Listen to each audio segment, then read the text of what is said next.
vamos para o nosso último painel. Para quem está aqui com a gente, depois a gente vai ter uma comemoração, um coquetel para celebrar esse dia de hoje, muito importante aqui para o Planeta Campo, comemorar os 29 anos do Canal Rural, que faz aniversário hoje.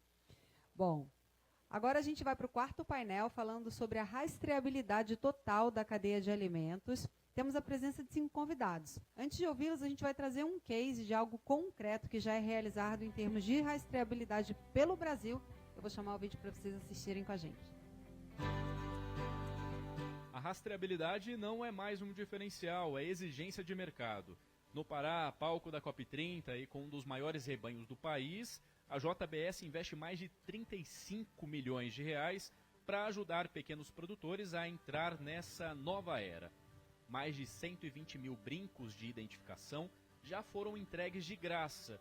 O avanço permitiu à Friboi fazer o primeiro abate de bovinos rastreados individualmente no estado. O sistema mostra de onde vem cada animal. Já é uma realidade no campo a rastreabilidade, obviamente que em diferentes níveis, mas isso já vem sendo trabalhado tanto pela JBS quanto pelo mercado, ou seja, pelos pecuaristas nas suas propriedades, de que forma a garantir essa informação da origem do animal ou mesmo daquele animal no momento em que ele viveu numa determinada fazenda. Então, é uma realidade, isso há uma preocupação em avançar nessa realidade, mas a gente já trabalha isso há mais de 10 anos aqui na Friboi, por exemplo. Do nascimento ao abate, rastrear o rebanho num país tão grande, onde um boi pode passar por 3 porteiras até chegar ao frigorífico, é um desafio e tanto. Hoje, ter uma fazenda sustentável, seja do ponto de vista de legislação, que te dá mais acesso a mercados, mais oportunidades de escolher para quem você vai vender o seu produto, no caso o gado, é uma oportunidade que o produtor tem.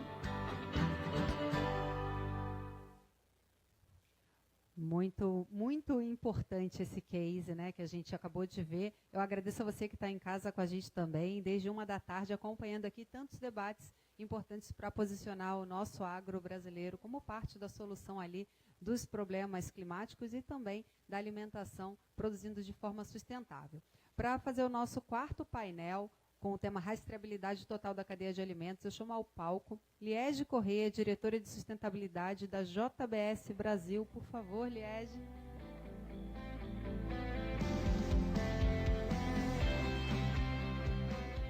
Agora, Guilherme Missen, diretor da FAEPA, Federação de Agricultura e Pecuária do Pará.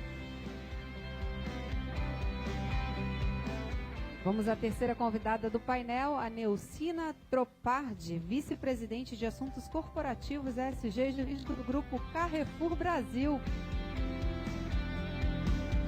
E fechamos com a Natália Fernandes, gerente de ESG da Cochupé, por favor. Quem vai me ajudar aqui também mediando esse painel, Giovanni Ferreira, nosso head ali da afiliada do Canal Rural do Sul. Giovanni.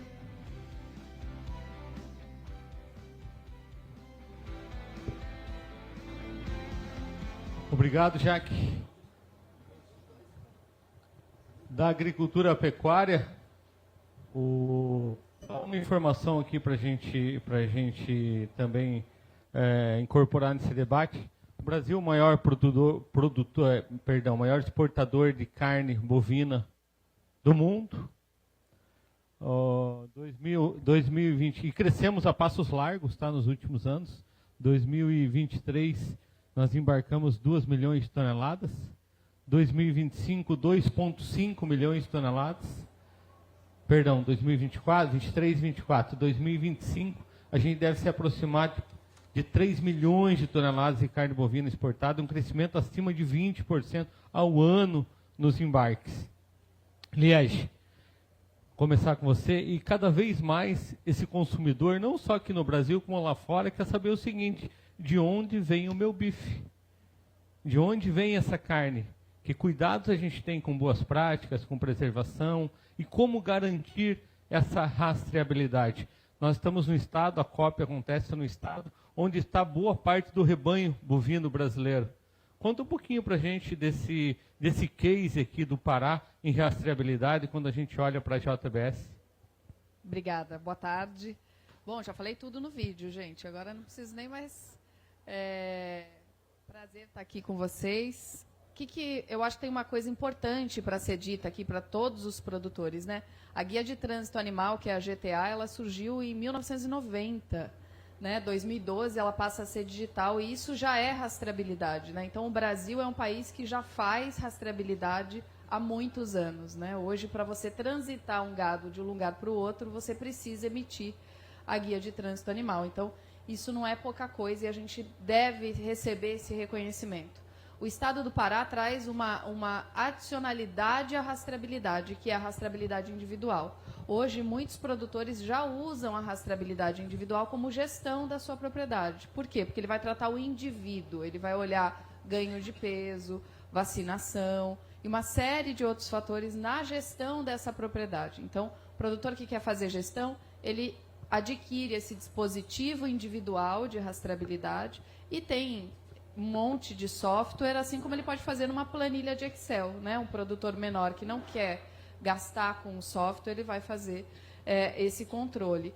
Então, de fato, o Estado do Pará traz essa inovação pelo tamanho do rebanho do Estado. Santa Catarina já tem 100% de rastreabilidade individual no Brasil, apesar de um rebanho pequeno. E agora o Estado do Pará, com essa dimensão de Estado, assume esse compromisso, esse decreto, que passa a ser obrigatório a partir de janeiro, né? Então, a gente tem visto esse avanço, já foram mais de 200 mil animais já identificados voluntariamente e individualmente no Estado, e isso vai avançar o ano que vem. E a JBS tem apoiado, obviamente, não só doando esses dispositivos, mas também com uma equipe a campo, ajudando operadores de rastreabilidade, porque todo mundo pensa que o brinco vai grudar ali na orelha do boi. Não é tão simples assim. Você precisa deixar esse animal parado e fazer a aplicação desse dispositivo. Então, a gente tem apoiado nesse sentido, mas sozinhos a gente não vai a lugar nenhum. A gente precisa do apoio de todos os elos aí, governo, demais setor privado, para poder fazer isso, de fato, ter o sucesso que vai ser ter 4 milhões de animais aí o ano que vem, que é o número de animais estimados em trânsito no Estado do Pará, com identificação individual. Obrigado, Liege. Guilherme, FAEPA, Federação da Agricultura e Pecuária do Estado do Pará. Tem mais boi do que gente no Brasil, né? O rebanho bovino é maior ou muito parecido com a população. E boa parte desse rebanho, como a gente falou, está aqui no Pará. Como é que vocês têm trabalhado esse desafio aí, dando sequência a essa análise que a Liege trouxe da necessidade da rastreabilidade? Ainda bem que nós temos mais rebanho do que gente. Isso é muito salutar se a gente for pensar não só numa balança comercial, mas principalmente na resposta alimentar que nós temos que dar ao mundo. Eu queria começar, me permita, dando os parabéns à iniciativa do Canal Rural, um parceiro nosso de longa data. E aí, Júlia, a gente tem que lembrar lá de 1979, quando no Jockey Club de Porto Alegre a gente começou a fazer leilão.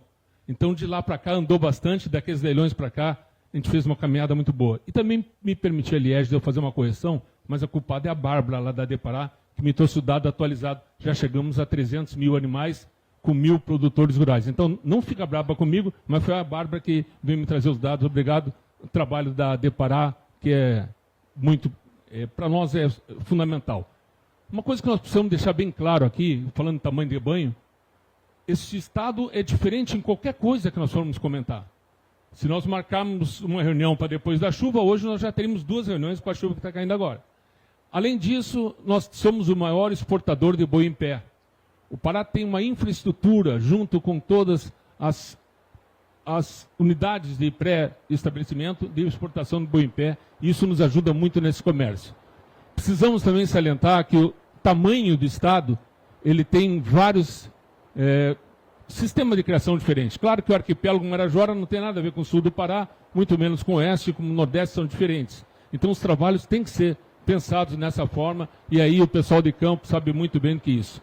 As experiências que o Pará tem dentro da Federação da Agricultura, com seus sindicatos rurais e 10 núcleos de sindicatos, eles são bastante positivos.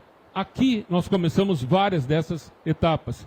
O Pará foi isento, livre de febre aftosa, quando começou um trabalho que nem a Depará ainda existia. Começamos a fazer o trabalho de aftosa, que era um trabalho muito mais difícil naquela época.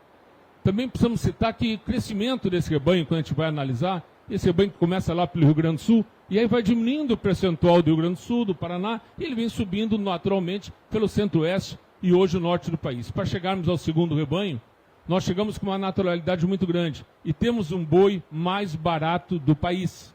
Quando o Brasil tem um boi mais barato do planeta, dizer que aqui nós temos o boi mais barato do país e verde, um boi hoje que temos áreas de confinamento muito pequenas, a nossa grande produção é de pastagem, é uma pecuária que sustenta toda a nossa região aqui no Pará e também todo o estado do Amapá, que o arquipélago da Mexiana e da Caviana fornece diretamente para os frigoríficos de lá. O que nós precisamos ter e captar é que, como nós somos mais recentes nesse agronegócio, como nós chegamos aqui por último, primeiro desenvolveu o Centro-Oeste, nós temos os frigoríficos mais modernos. Foram construídos aqui depois, Liege. Tudo que nós chamamos de planta frigorífica, o último estado a construir foi o Pará. Então, os nossos frigoríficos são os mais modernos.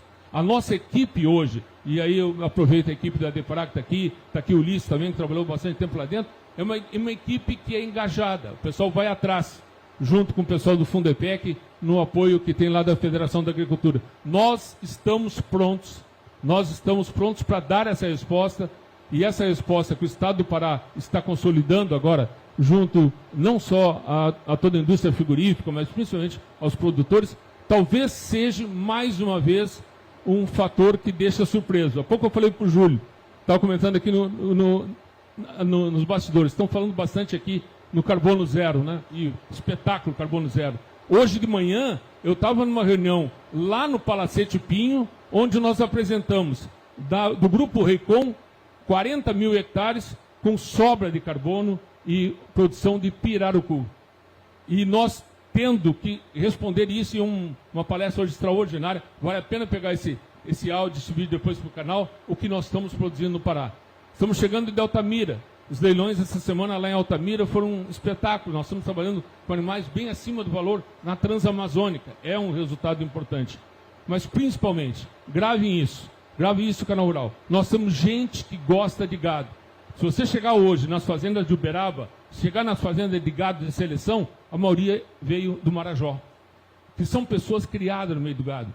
São pessoas que nascem, mamam no peito de uma búfala, depois sobem no açaizeiro e tomam um açaí ainda. Não tinha ainda o robô que nós estamos apresentando aí. Então, é um povo diferente, é um povo de outra fibra. O povo paraense, ele tem não só capacidade de produzir, mas ele sabe que quando ele é remunerado e quando ele tem esse plus, ele vai dar uma resposta eficiente. Pode confiar no Pará. Vai ser um dos maiores cases de sucesso em rastreabilidade. Obrigado, Guilherme.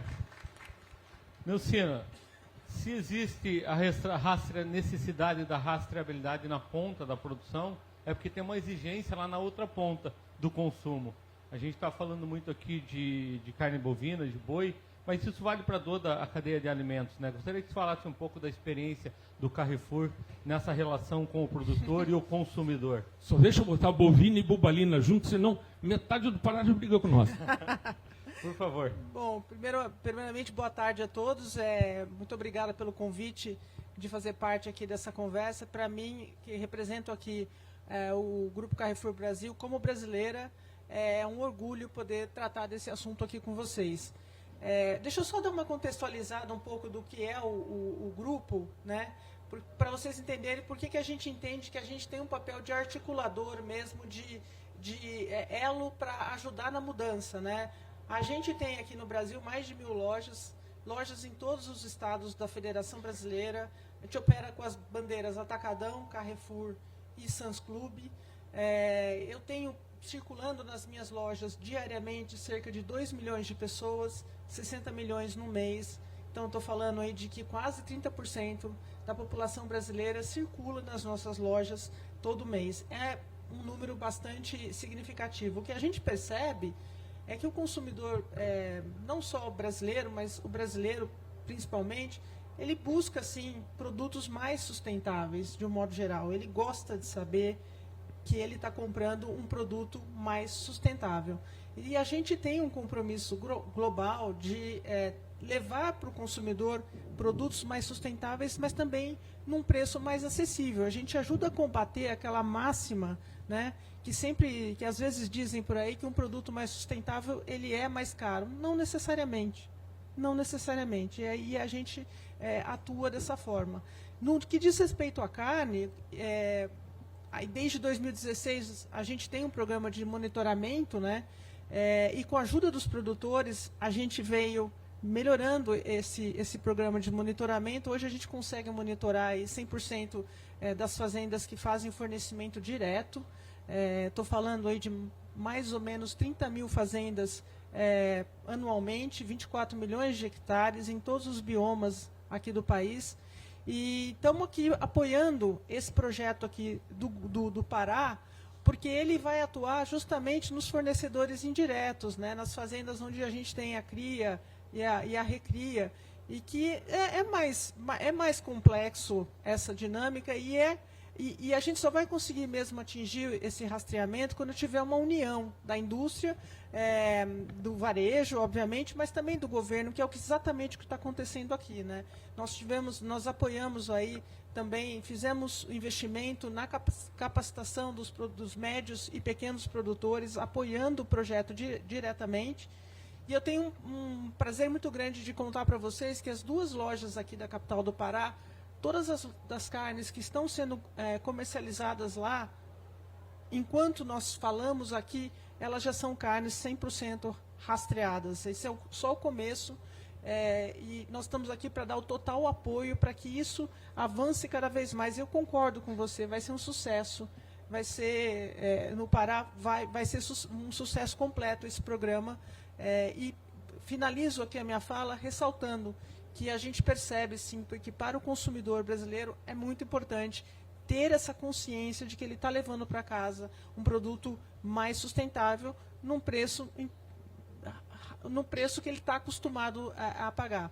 Se vocês forem nas nossas lojas, vocês vão ver lá a informação, né, para o consumidor, e a gente tem todo um plano de continuar com essa informação forte, porque a gente entende que nessa outra ponta, como foi dito, a gente tem um papel importante em movimentar essa roda. Obrigada.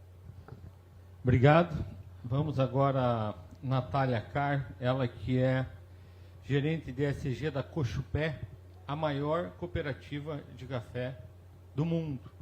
O café é cada vez mais no noticiário, tarifaço e tudo mais, mas o fato é que nós somos líderes nesse processo, e a gente vai ouvir agora da Natália, que é com sustentabilidade. Gostaria que você falasse um pouquinho do case aí da Cochupé, Natália, por favor. Número de cooperados que participam do programa, os desafios que você tem. Ok. Boa tarde, pessoal. É uma satisfação para a gente estar aqui participando desse painel.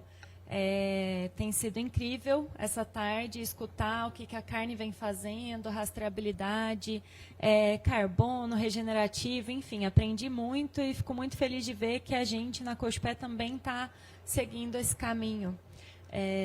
Bom, a Cochupé é uma cooperativa de cafeicultores, a gente existe desde 1932. Atualmente temos 21 mil cooperados, então 21 mil famílias no campo. Somos formados por pequenos cafeicultores, né? A gente é a maior, como foi citado, mas 96,7% dos nossos cooperados são de agricultura familiar ou de pequenos, e eles são responsáveis por 60% do café que entra na Cochupé. Então, isso eu sempre gosto de destacar, que apesar de sermos o maior, somos os formados por pequenos e com uma grande participação desses pequenos na cadeia. A Cochupé, ela exporta principalmente, aproximadamente 80% do café, mais ou menos 20% fica dentro do mercado interno. A gente tem uma torrefação, a gente tem um mercado interno também para outros clientes. Vendemos hoje para mais de 50 países. Então, acho que coloquei aqui para vocês um pouco do perfil da Cochupé e um pouco do perfil do nosso cooperado também. Falando sobre rastreabilidade, o café, como já o JBS colocou também, a gente já faz rastreabilidade há muito tempo no Brasil. A Cochupé, desde o início, acho que por sermos uma cooperativa também, né, os nossos membros são associados, e para esse café ele sair da propriedade, a gente já precisa ter todo um registro, uma nota fiscal, até por segurança, até chegar nas nossas instalações, nossa indústria, e aí de lá esse café viajar mundo afora. A rastreabilidade, acho que a gente começa a ir além a partir do momento que a gente começa a pensar em sustentabilidade também. E aí eu queria falar um pouquinho das ondas do café, né, que acho que é em comum também com outras cadeias. Primeiro, a gente teve uma onda do café de aumentar a produtividade, e aí a gente foi aumentando produtividade graças à pesquisa em desenvolvimento de manejo de poda, manejo na área do café, adensamento. Enfim, a gente deve muito à pesquisa para este aumento de produtividade.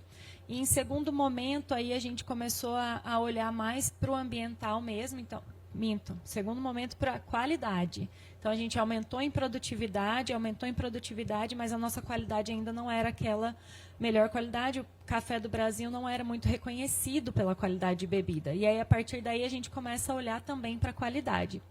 E aí, em uma terceira onda, um terceiro momento, a gente pensa na sustentabilidade no pilar ambiental. E aí, são diversas exigências que a gente precisa atender. A nossa legislação ela é muito robusta, o que nos ajuda muito nesses momentos, principalmente quando vem imposições, enfim, de outros países, a gente já sempre está à frente. E agora a gente está passando por um quarto momento que junta tudo isso que eu falei e inclui o social. Então, a gente começar a olhar mais para o nosso social. E, para isso, a Cochupé ela vem desenvolvendo diversos projetos socioambientais. Eu gostaria de convidar vocês para entrar no nosso site, esgcochupé.com.br. Lá vocês podem acessar os nossos projetos. Mas eu vou destacar aqui o nosso protocolo de verificação, que é o nosso protocolo de sustentabilidade, que ele chama Gerações. Então, no Gerações, a gente tenta pensar na sucessão, né? Então, voltado para a sucessão familiar. E aí a gente só tem sucessão se a gente tem retorno, renda para o produtor. Então, quando a minha amiga aqui do Carrefour fala sobre não levar esse preço elevado para o consumidor final, a gente tem que pensar que deve ter uma responsabilidade compartilhada aí acontecendo para alguém estar pagando essa conta, né, de sustentabilidade, o que é fundamental, e é o que a gente tenta fazer também com Gerações, né, essa responsabilidade compartilhada, valorização desse produto para o cooperado poder investir cada vez mais na sua propriedade. Por isso ele é dividido em níveis também, então onde a gente consegue fazer uma rastreabilidade com link no ambiental e no social e no manejo também pensando no econômico, né? É fundamental que ele consiga fazer essa gestão realmente, enxergar a propriedade como uma empresa de fato, né? Que ainda, acho que na cafeicultura a gente ainda está entendendo melhor, o produtor no campo ainda está entendendo melhor como que é essa gestão diferente, acredito, da carne. E, além dos Gerações, a gente tem projetos de regenerativo, onde a gente consegue, a partir desse momento, valorizar também o produtor, não só pelo produto diferenciado que ele está produzindo, mas a gente começa a receber um crédito de carbono também pela implantação de corredores ecológicos. Então, a gente falou muito sobre regenerativo aqui, biodiversidade, acima e abaixo do solo, e aí a gente dá um passo além, voltado para corredor ecológico dentro da lavoura, então biodiversidade de fato de árvores ali dentro, sempre respeitando mecanização, características das nossas cultivares. Então, gostaria de trazer essa mensagem da Cochupé. Como cooperativa, acredito que o café e o cooperativismo, eles realmente fazem parte da solução para as mudanças climáticas, e a gente pode conversar muito mais. Acho que a gente precisa realmente estar aberto para mostrar, porque, como já foi dito aqui à tarde também, a gente comunica muito bem para o agro, mas fora do agro a gente não sabe comunicar, e acredito que com o Canal Rural, essa parceria com o CNN também, vai facilitar muito para a gente levar, de fato, o que a gente está fazendo e trazer dados, né, formas de realmente mensurar o que a gente tem feito e mostrar, olha, realmente somos sustentáveis, e a gente tem trabalhado cada vez mais para caminhar, de fato, sempre melhorando, né, nessa jornada da sustentabilidade. Nós que agradecemos, Natália, a parceria com a Cochupé, com a OCB, a Organização das Cooperativas, em todas as ações aí que a gente faz em prol do agronegócio. A gente tem 4 minutos, ainda 1 minuto para cada um, mas acho que tem um tema aqui que é transversal, que todos vocês trouxeram de uma maneira ou de outra, que é a base. Todos aqui lidam com a base da cadeia também. Estamos olhando o consumidor, mas tratando com a base da cadeia. E a gente falou aqui sobre capacitação, assistência técnica, mas não é só isso, né? Nós temos um desafio da conscientização também. Como que vocês têm trabalhado isso com a base da cadeia? Vou começar pela Liege aqui, por favor. Obrigada. Na verdade, a gente precisa lembrar que a propriedade rural, o nome já diz, é propriedade, né? Então, a gente precisa entender e há um convencimento desses produtores e que a decisão final é deles, né? É a própria fazenda, a própria família que vai decidir as práticas, o que eles vão usar. E com isso, a única forma da gente disseminar informação é com projetos educacionais, né? Levando para o campo a informação para que ele tome a decisão, num primeiro momento. E para certos níveis de produtores, a gente precisa levar também o acesso a crédito. A gente sabe que isso é uma barreira muito grande, né? Tem um financiamento climático enorme, a gente fala disso ali na Blue Zone bastante, mas precisa chegar na base, que são para esses produtores conseguirem acessar. Senão ele entra num espiral que ele não está regular, ele tem o cadastro ambiental dele bloqueado por um desmatamento, mas ele também não consegue acessar o crédito para se regularizar. Então, eu acho que em 2 pontos, né? Assistência técnica, extensão rural e informação para o produtor, projetos de educação, e numa outra esteira, acesso a crédito fácil, com taxa de juros atrativas e de longo prazo de pagamento ali para a primeira parcela, vamos dizer assim. Bem lembrado, o componente de crédito aí também nesse contexto. Guilherme, por favor. É fundamental ter a capacitação. Isso nós trabalhamos com o Senar, o Serviço Nacional de Aprendizagem Rural, que hoje é fundamental. Infelizmente, nós não temos mais a capacitação que nós tínhamos antes de órgãos do governo. Nós estamos hoje muito deficientes na parte técnica de levar isso. Isso é um fator triste para nós. Mas o Senar veio preencher esse trabalho e nós estamos tendo uma capacitação muito grande, muita gente formando escolas dessa área que estão dando esse resultado. Eu queria só deixar um recado bem importante. Quando você fala das necessidades, já que isso é fundamental sair lá do chão, precisamos capacitar ainda muito mais gente. Tem gente que quer ficar no campo, tem gente que sabe trabalhar no campo. Então essas pessoas hoje são vitais para nós termos depois o sucesso. Nós acreditamos muito nessas pessoas capacitadas regionalmente e acreditamos que esse espaço vai ser cada vez mais preenchido por gente da região e gente que conhece. Lucena, por favor, Carrefour. Bom, a gente, conforme já foi dito aqui, acredita muito nessa capacitação, entende que ela é importante, né? Um pouco como a Liege colocou, no final do dia é uma decisão do produtor, então a gente busca apoiar essa discussão trazendo os dados da outra ponta, porque o varejo é o pulso da sociedade brasileira, a gente tem isso muito, muito latente ali. Então, nós buscamos apoiar essa discussão, apoiar projetos em que prevejam a capacitação, por isso que a gente se engajou imediatamente no Programa de Pecuária Sustentável aqui do Estado do Pará. E, além disso, além desse apoio, a gente procura trazer essa conexão com a outra ponta, né? Porque a gente acredita que é um dado importante para o produtor ele saber que o produto dele é produzido de forma mais sustentável, utilizando essa capacitação técnica, de que ele é valorizado na ponta. Então é assim que a gente procura contribuir com essa discussão. Obrigada. Natália? Eu vou chover no molhado também, gente. É capacitação, é treinamento, é mostrar para o produtor. E aí a gente busca sempre os influenciadores, que a gente fala, né? Que são aqueles que realmente, quando ele começa, o vizinho começa a fazer também. E aí assim a gente vai mostrando os benefícios.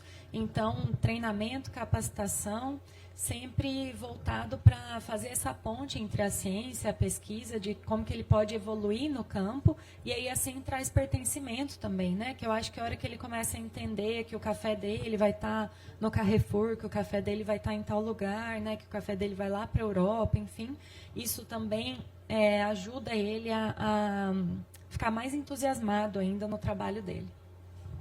Obrigado, Natália. Viu, eu vou pedir uma licença para mais uns minutinhos. É que a gente falou de uma ponta da cadeia, eu quero falar da outra. Tem um ditado que diz que o produtor, o consumidor ou o cliente sempre tem razão. Mas eu quero dizer que nem sempre ele tem razão, né? Como é que a gente trabalha com esse humor do cliente, que muitas vezes não é o consumidor final? É o governo, é a geopolítica, é o protecionismo, é a barreira comercial disfarçada de barreira sanitária? Essa pergunta ela não é muito objetiva, mas a gente tem que lidar com essa ponta também. Queria entender um pouquinho como que vocês enxergam, trabalham essa questão da ponta do consumo, lembrando que esse consumo ele é bastante amplo também, né? Tem um componente político, econômico, não só a mesa do consumidor. Natália, quer começar, já que está com o microfone? Por favor. Então, acho que a gente tem trabalhado muito com parcerias público-privadas. Acho que é uma forma da gente conseguir mostrar realmente o que a gente está fazendo, sempre com dados, baseado em ciência, né? Realmente acho que, porque por muito tempo também, durante essas ondas que eu falei, quando a gente entendeu que a nossa reputação não estava boa, que isso estava começando a atrapalhar, a gente começou a falar. Só que a gente começou a falar, às vezes, sem ter realmente o dado em mão, ou se a gente tinha lá fora, às vezes não acreditava. Então, a gente entendeu que a gente precisava realmente colocar mais a Embrapa no jogo, mostrar quem de fato lá fora eles entendem como mais credível, para a gente começar a mostrar de fato o que a gente tem feito. Então, para mim, acho que parceria público-privada é algo que a gente realmente consegue atingir um maior número de pessoas. Assina, por favor. No nosso caso, é disseminando a informação, né? Informação que é correta, que é clara, que é transparente. A gente sempre acha, a gente acredita que quando tem transparência na cadeia, com essas informações, o nosso papel do varejo é fazer isso chegar na ponta. E chegar na ponta de uma forma muito objetiva, muito clara, que seja coerente e que seja inteligível para o consumidor final. A nossa preocupação é o consumidor final, porque a gente acredita que o consumidor final é uma alavanca de crescimento, ele ajuda nessa mudança, ele ajuda a levar para frente essas agendas. Então, o nosso papel aqui é mobilização do consumidor final, que ele é o nosso ponto de contato direto. Guilherme, por favor. Eu acho que nós precisamos de um insumo fundamental. E esse insumo, sem ele, o agronegócio não funciona. Aproveitar que meu amigo Solano chegou aí. Ele não é N, não é P, não é K. Ele é segurança fundiária. Sem a necessária segurança fundiária, é muito difícil nós convencermos alguém a permanecer dentro do agronegócio. A migração que nós temos hoje, de muitos produtores, para o Uruguai, para o Paraguai, porque aqui não dá mais para produzir, é triste, para nós dói isso. E nós temos que falar dentro de uma COP que hoje nós estamos no limite dos limites. Nós só estamos pedindo lei, não estamos pedindo nada fora da lei. Nós temos que ser respeitados. E o respeito ao produtor rural é a base de qualquer camada que nós temos depois para produzir. Então, essas regras que mudam dia a dia, essas regras que são trocadas da noite para o dia, saem caro, mas saem caro para aquele que mais precisa. Daquele que vai comprar aquele produto, aquela carne, aquele arroz, aquele feijão, e que não sabe por que aquele produtor dele teve que migrar e agora está plantando arroz no Uruguai e levar a família para o outro lado. É triste, mas precisa, durante uma COP, ser mencionado isso. Segurança fundiária é um dos adubos que nós mais precisamos nesse momento.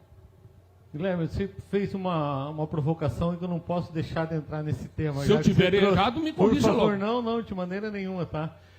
Somos o maior exportador de carne bovina do mundo, trabalhamos rastreabilidade, sustentabilidade, estamos numa COP, mas e o desafio da regularização, não só fundiária, ambiental que a gente vive, né? O desafio para que a gente possa produzir, estou trazendo o termo sustentabilidade no conceito mais amplo da atividade. Como é que vocês têm trabalhado isso aqui, o desafio do Pará? Vamos falar 10 anos atrás e o que se enxerga para frente aí, nessas questões? Até hoje não foi levado a sério. Existem remendos, existem algumas protelações, mas como a gente pode pegar uma criança, um jovem hoje, e nós temos hoje o maior produtor de arroz aqui. Eu sou de Cachoeira do Sul, no Rio Grande do Sul, produtora de arroz. Então, vou falar para o arroz. O maior produtor de arroz hoje, nós aqui, continua em Cachoeira, só que agora é Cachoeira do Arari, na Ilha do Marajó. Se chama Paulo César Quartiero. É o mesmo que foi expulso de Raposa Serra do Sol, que veio para o Marajó, onde dizia que não podia, aqui tem uma Marajó na minha frente, que dizia que no Marajó não podia produzir arroz. Era um godual bravo. E ele faz hoje 3 safras de arroz. Faz 3 safras de arroz. Cadê a verdade disso? Quem é que vai falar a verdade para um amigo nosso no futuro, para uma criança, dizer, olha, aquele cara ali, tá vendo? Ó, aquele que produz arroz acostumado, foi expulso lá de Roraima. Mas o que ele fazia? Porque ele produzia arroz, terras que hoje foram devolvidas para comunidades indígenas que vivem ou no lixão de Porto Velho ou então trabalhando nas ruas. É triste falar isso, mas eu acho que se nós não falarmos isso, nós não estamos falando do pessoal que nos sustenta e hoje à noite vai nos dar a janta para a gente comprar lá no Carrefour. Obrigado, Guilherme. Liege, para a gente encerrar, pode me cortar agora. A gente está falando da ponta do consumidor agora, o desafio também de conversar, conectar essa narrativa, né, da ponta do produtor ao consumidor. Por favor, suas considerações finais. Exatamente. O maior desafio é o produtor conseguir se aproximar desse consumidor final, né? A gente precisa lembrar que o Brasil, 70% do que a gente produz de carne bovina fica para o consumidor do mercado interno, né? E é com ele também que a gente precisa falar, não só com o consumidor europeu. Então a gente quer mostrar, né, quer ter orgulho desse produto que a gente faz aqui e aproximar, porque o produtor rural também é a família daquele consumidor que vai levar esse produto para a mesa. Então a gente precisa lembrar de todas essas famílias e conseguir aproximar e desmistificar essa produção para a gente defender cada vez mais os nossos produtos. Excelente, chegamos ao fim do nosso quarto painel. Um prazer, uma honra que Liege, Guilherme, Neucina e Natália, tá, conduzir essa discussão com vocês. Muito obrigado. O Canal Rural agradece a disponibilidade e contribuição de vocês. Obrigado. Eu convido agora a Jaqueline para dar condução, seguimento aqui ao nosso evento. Obrigado. Fórum Planeta Campo Especial COP30. Realização Canal Rural. Patrocínio Master. JBS. A gente alimenta um futuro melhor. UPL. Reimaginando a sustentabilidade. Apex Brasil, Governo do Brasil, do lado do povo brasileiro. Patrocínio, OCB, Portos do Paraná. Apoio, CNA Senar, SLC Agrícola, FAPSEM, Itaipu. Cochupé, apoio institucional, Alesc,